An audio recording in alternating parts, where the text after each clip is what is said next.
اچھا ایک چیز یہ بھی ہے کہ 10 محرم الحرام کو جیسے کچھ حضرات کہتے ہیں کہ شادی نہیں ہو سکتی، لیکن یہ کہ اب جو ہے ایک ہمارے کراچی کے مولوی میں بڑا پروموٹ کر رہے ہیں کہ یار 10 محرم کو بھی شادی کیا کرو. تو اس قسم کے جب اختلافات پیدا ہوتے ہیں نا تو پھر قربت کے وہ اس کا جواب پتہ کیا ہے؟ انہی مولویوں کو کہیں کہ اگر ہم یہ اناؤنسمنٹ کریں کہ ان سے تو 22 رجب کے کنڈے نہیں ہضم ہو رہے ہیں،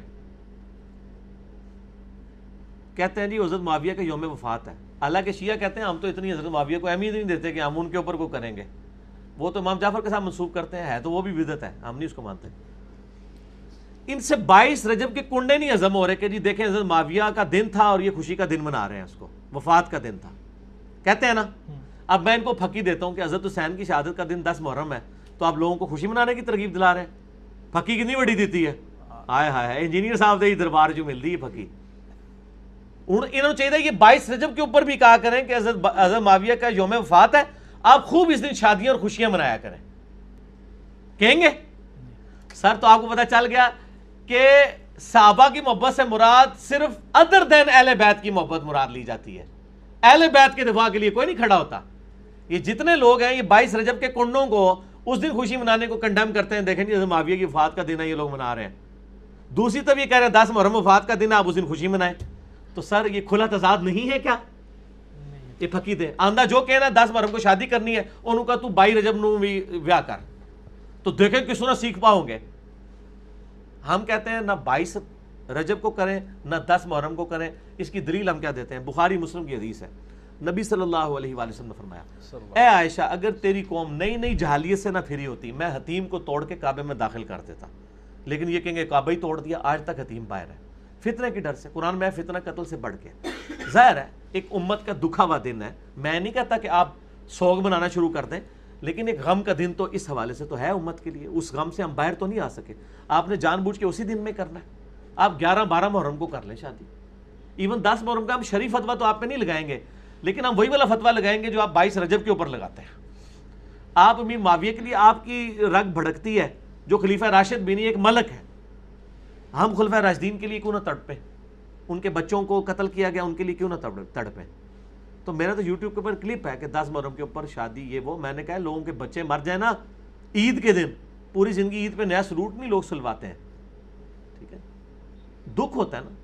باقی یہ کہ وہ ماتم نہ کیا جائے یا سوگ نہ منایا جائے، لیکن غم تو انسان ختم نہیں، غم تو نبی الاسلام نہیں کر سکے. پھکی لے لیں اس پہ. نبی الاسلام کے بارے میں قرآن میں ہے حریص علیکم بالمؤمنین رؤوف الرحیم، ٹھیک ہے جی. فتح مکہ پہ واشی مسلمان ہو گیا. فتح مکہ پہ حضرت حمزہ کو فوت ہوئے ہوئے کتنے 3 دن گزرے تھے کیا؟ 5 سال گزر چکے تھے. تو نبی اسلام کا غم تازہ تھا. کسی نے حضور کو مشورہ دیا حضور 3 دن سے بعد تو سوگ ہی نہیں ہوتا، آپ حمزہ کو لے کے آج تک بیٹھے ہوئے. نبی الاسلام فرمایا واشی تو واشی ہے یا رسول اللہ، قاتل حمزہ یا رسول اللہ تو ایسا کر سکتا ہے؟ مجھے اپنی شکل نہ دکھا. یہ صحیح بخاری پڑھ رہا ہوں، کسی حکومتی ملے کی لکھی ہوئی کتاب نہیں پڑھ رہا ہوں. فرمایا مجھے اپنی شکل نہیں دکھانی، تو قاتل حمزہ ہے. اس نے نہیں کہا یا رسول اللہ حمزہ کو تو مرے 5 سال ہو گئے، آپ آج تک سوگ لے کے بیٹھے ہوئے. سر حمزہ کے قاتلین کی تو شکل نہ حضور دیکھیں. چچا سے تو زیادہ محبت اولاد سے ہوتی ہے نا. حسن و حسین کے قاتلین کی شکلیں دیکھیں گے یہ لوگ، نبی الاسلام ان کی شکلیں دیکھیں گے. وہ انشاءاللہ ہوگا جو بخاری مسلم میں ہے سحقا سحقا لمن غیر بعدی، اس میں بھی الفاظ ہیں اصحابی اصحابی. انہوں نے امتی امتی والی طریق پیش کرتے ہیں. 8 طرق ہیں بخاری مسلم میں. ٹھیک ہو گیا، میں اور طرف چل پڑوں گا اس لیے میری زبان بند ہی رہنے دیں. یہ سوگ کی بات کریں تو ان کو یہ بھی بتایا کریں کہ نبی علیہ السلام سوگ منا رہے تھے کیا؟ آپ کو غم تھا کہ قاتل حمزہ ہے.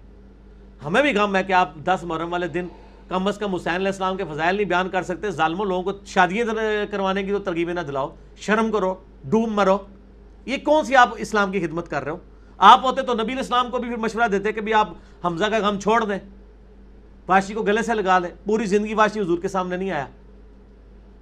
سر یہ لادہ بات ہے، اللہ تعالیٰ نے اس کو پھر بچایا ایمان کی بدولت کے. مسلمہ کذاب کو بھی اس نے قتل کیا. ٹھیک ہے جی، اللہ تعالیٰ ان کو معاف کرے، ہم مطلب ان کے لیے پازیٹیو. لیکن کوئی یہ نہیں کہہ سکتا کہ بغض واشی تھا حضور کے دل میں. سر ہمارے دل میں بھی بغض معاویہ نہیں ہے. ہم یہ کہتے ہیں جن کی وجہ سے اہل بیت کو دکھ پہنچے ہیں، ہم ان کے لیے ایکسٹرا آرڈنری محبت کے جذبات نہیں رکھ سکتے. سیدھی سی بات ہے. آپ اس کو بغض کہہ لیں تو پھر آپ نبی علیہ السلام کو بھی بغض واشی کے ساتھ منسوب کر دیں تو ٹھیک ہے، آپ ہمارے بارے میں بھی کر لیں، کوئی مسئلہ نہیں. ہمیں کوئی اعتراض نہیں ہوگا، لیکن اصول سر ایک رکھیں، کیونکہ نبی علیہ السلام فرمایا میری بیٹی فاطمہ بھی چوری کرے گی، اس کے بھی ہاتھ کٹیں گے. تو یہ ٹوٹکے انہوں نے بنائے ہوئے ہیں. پھر یہ بغض معاویہ تو بات ہی جعلی ہے.